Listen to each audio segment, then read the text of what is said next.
భార్య అంటే భర్తకి అవమానం జరగకుండా చూసుకోవాలి.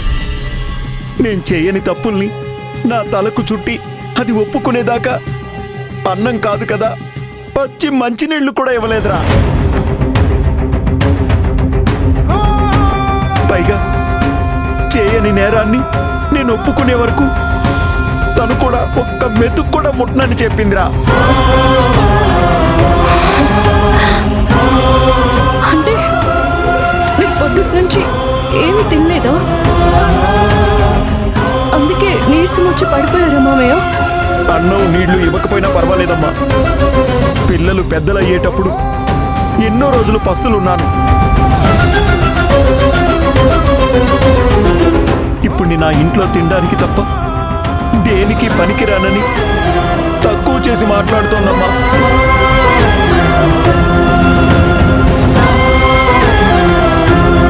ఎన్ని రోజులు నన్ను కాల్చుకొని తిన్నదే కాక దొంగతనం మొదలు పెట్టావని దొంగ అని ముద్ర వేసిందిరా నన్ను.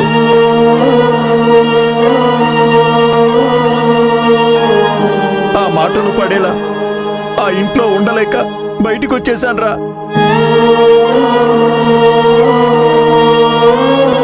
ఆడవాళ్ళైనా మగవాళ్ళైనా వాళ్ళకంటూ ఒక మర్యాద ఉంటుంది కదా. ఎవరేమన్నా వాళ్ళ కోపం రావడం సహజం, కానీ మగాడే ఏం సంపాదించలేదన్న మాట నన్నెప్పుడూ వెంటాడుతుంటుందమ్మా. అంటే సంపాదిస్తేనే మగాడా? నేను ఒకప్పుడు సంపాదించాను, ఇప్పుడు కుదరలేదు. అలా అని నన్ను కాళ్ళ కింద చెప్పుల్లా చూస్తారా?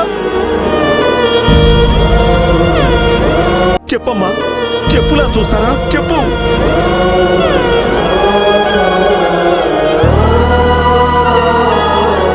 ఇదే మాట నువ్వేం సంపాదిస్తున్నా భద్రావతి అని అడిగితే తను తట్టుకోగలదా?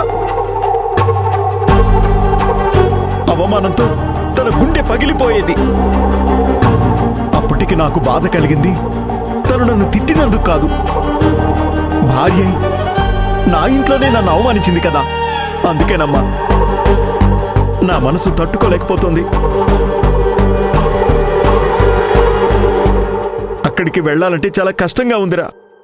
ఆ ఇంటికి ఎందుకు వెళ్ళాలి? ఎందుకమ్మా? అక్కడికి నేను ఆ ఇంట్లో ఉన్నా ఒకటే, లేకపోయినా ఒకటే. అందుకే ఇంక నేను ఆ ఇంటికి వెళ్ళను. నేను వెళ్ళను. వద్దు నాన్న, ఎట్టి పరిస్థితుల్లోనూ నువ్వు ఆ ఇంటికి వెళ్ళొద్దు. నువ్వు నాతోనే ఇక్కడే ఉంటున్నావు.